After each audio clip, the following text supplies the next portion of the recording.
Kita sampai kepada firman Tuhan. Beberapa minggu ini kita berbicara tentang kasih Tuhan. Kasih Tuhan yang sudah dicurahkan ke dalam hati kita, saudaraku. Saudara, kita melihat kalau kita mengasihi, saudaraku, kita juga mengampuni. Sebab kasih itu mengampuni. Salah satu contohnya yang telah kita lihat yaitu Yusuf dalam perjanjian lama. Kita mengetahui Yusuf ini anak Yakub, kemudian dijual oleh saudara-saudaranya ke Mesir. Dan Potifar, saudaraku, membeli Yusuf, kemudian menjadi budak di rumah Potifar. Dan istri Potifar ini tertarik pada Yusuf dan mengajaknya berbuat dosa. Tetapi dengan tegas Yusuf menolak. Dia tahu dosa itu akan menceraikan dia dengan Tuhan. Dia tahu dosa itu akibatnya jelek sekali. Dia tahu dosa itu, saudaraku, akan menggagalkan panggilan Tuhan dalam hidupnya. Dia tahu dosa itu menduka citakan hati Tuhannya. Oleh sebab itu dia menolak dosa itu, saudaraku. Dan istri Potifar menjadi marah dan memfitnah Yusuf. Akibatnya Yusuf dimasukkan dalam penjara. Bukan sebentar, tetapi walaupun demikian Yusuf tidak mendendam. Yusuf, saudaraku, tidak marah, tidak menyimpan kepahitan, saudaraku. Tidak bermaksud untuk membalas dendam. Tidak bermaksud untuk membunuh kapan nanti dia keluar dari penjara. Tidak, saudaraku. Tetapi Yusuf, saudaraku, mengasihi, saudaraku.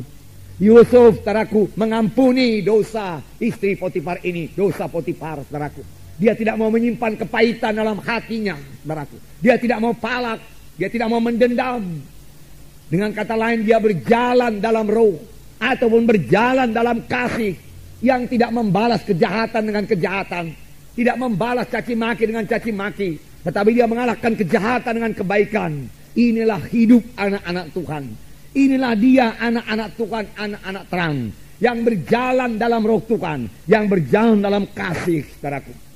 Saudara barangkali berkata, saya tidak sanggup berbuat demikian. Saya pun tidak sanggup, saudaraku. Dengan kekuatan saya sendiri, saudaraku. Tetapi syukurlah Tuhan sudah mencurahkan kasih-Nya dalam hati saya. Tuhan juga sudah mencurahkan kasih Tuhan dalam hati saudara. Itu terjadi pada waktu kita lahir baru. Tuhan bukan hanya memberikan keampunan dosa kepada kita. Bukan hanya memberikan kuasa dalam nama Yesus, itu memang menjadi milik kita. Tetapi Tuhan juga memberikan kasih-Nya dalam hati kita, saudaraku. Dan dengan kasih Tuhan ini kita sanggup. Dengan kasih kita sendiri kita tidak sanggup. Banyak tuntutan Tuhan kepada anak-anaknya. Bahkan Tuhan berkata, kasihilah musuhmu. Doakanlah orang yang menganiaya kamu. Bagaimana bisa, saudaraku, dengan kasih manusia? Dia tidak akan sanggup melaksanakannya dengan kasih manusia. Tetapi syukurlah Tuhan, saudaraku, mengaruniakan kasih-Nya kepada kita. Yang diberikan Tuhan pada waktu kita lahir baru.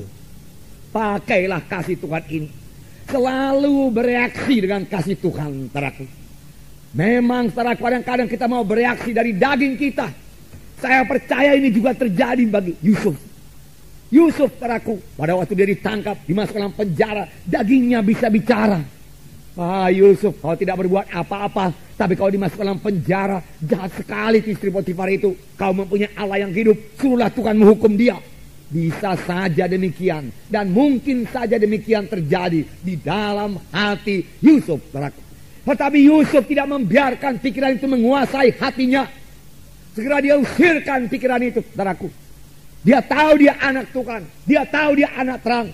Firman Tuhan berkata, jikalau kamu hidup dalam kebencian, sampai sekarang ini pun kamu masih dalam kegelapan. Firman Tuhan berkata.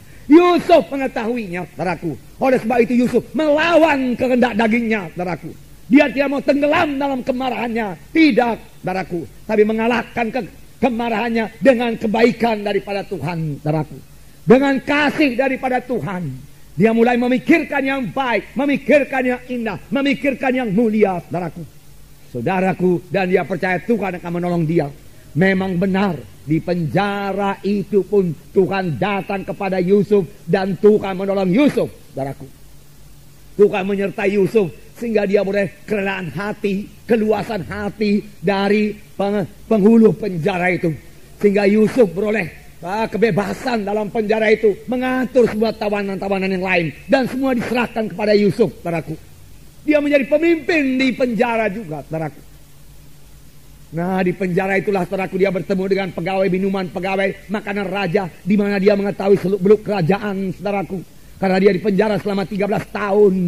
Kemudian dia keluar dari penjara dengan pertolongan Tuhan, dengan ajaib Tuhan. Sesudah itu dia memerintah Mesir selama 80 tahun lamanya. Karena dia dipanggil Tuhan pada umur 110 tahun. Dia hidup sepuas-puas umurnya. Dia berjumpa kembali dengan bapaknya Yakub. Dia sempat menolong saudara-saudaranya semua. Tinggal saudara-saudara semua tidak perlu saudaraku mati kelaparan. Bahkan dia berdamai dengan saudara-saudaranya semua. Sekaligus saudara-saudaranya yang pada mulanya tidak peduli satu sama lain menjadi saling mengasihi satu sama lain, saudaraku. Dan inilah permulaan daripada bangsa pilihan Tuhan, bangsa Israel menjadi besar di tanah Mesir, saudaraku. Dan saudara, karena Yusuf tetap dalam Tuhan, kemudian Yusuf punya visi lagi, visi dari Roh Kudus, bahwasanya satu saat nanti bangsa pilihan Tuhan ini, bangsa yang besar ini akan keluar dari tanah Mesir dan menuju tanah perjanjian. Dan Yusuf berkata kepada tua-tua sidang pada waktu itu, pada waktu umurnya 110 tahun, berjanjilah kamu di depan Tuhan, pada waktu kamu nanti meninggalkan tanah Mesir ini, bawalah tulang-tulangku beserta dengan engkau. Aku tidak mau tinggal di tanah Mesir, dia katakan. Aku tidak mau jadi mumi di sini, bagaimana kebiasaan orang Mesir. Aku tidak mau memiliki piramid, dia katakan. Tidak, dia bisa memiliki piramid karena dia sejajar dengan Firaun yang lain, saudaraku. Dia sangat berkuasa. Nah, tapi dia berkata, aku mau nanti bersama-sama dengan Tuhan. Tuhan akan memimpin kita keluar dari tanah Mesir ini ke tanah perjanjian. Aku mau berjalan bersama-sama dengan Tuhan. Aku mau melihat Tuhan, dia katakan. Aku mau melihat kuasa Tuhan. Aku mau masuk tanah perjanjian. Dan itu terjadi, saudaraku, puji Tuhan. Inilah terjadi bagi orang yang berjalan dalam Roh Tuhan, yang berjalan dalam kasih, yang selalu mengampuni, yang tidak membalas kejahatan dengan kejahatan, tetapi dengan kebaikan. Hatinya selalu terang dan dia mewarisi tanah Kanaan. Dia masuk ke tanah perjanjian. Puji Tuhan, saudaraku. Itu kasih yang mengampuni, saudaraku. Selalu mengampuni. Selalu kita sadar kita harus selalu mengampuni, saudaraku, selalu mengampuni. Dari itu, saudaraku, mari berjalan dengan kasih. Minggu-minggu yang lewat juga kita melihat bagaimana Yesus berjalan dengan kasih. Dan selalu kita baca, hati Yesus tergerak oleh belas kasihan. Dan saudaraku, kita melihat, saudaraku, bagaimana Yesus melihat orang banyak yang dengan rindu, saudaraku, dengan haus mendengarkan berita firman Tuhan. Sehingga mereka mendengarkannya sampai hampir malam. Orang-orang banyak itu tidak peduli lagi soal makan. Dan murid-murid sudah siap sedia menyuruh murid-murid menyuruh orang banyak itu pulang. Tetapi Tuhan berkata, jangan suruh mereka pulang. Mereka sudah lapar. Berilah mereka makan. Yesus memandang kepada orang banyak dan hati Yesus tergerak oleh belas kasihan. Inilah hati Yesus. Inilah kasih Yesus. Dia tidak mau membiarkan mereka pulang dengan laparnya. Hatinya tergerak oleh belas kasihan. Karena hatinya tergerak oleh belas kasihan, doanya berkuasa, mujizat pun terjadi, saudaraku. Biarlah ini menjadi teladan bagi kita. Bahwasanya hati yang tergerak oleh belas kasihan itu digerakkan oleh kasih Allah. Dan karena digerakkan oleh kasih Allah, kuasa Tuhan ada di situ, saudaraku. Dan kita bisa berdoa dan mujizat Tuhan akan terjadi. Yesus mengambil 5 roti dan 2 ikan. Lalu memecah belahkannya, saudaraku. Lalu 5.000 orang makan semuanya, saudaraku. Sampai kenyang dan sisanya 12 bakul. Mujizat terjadi.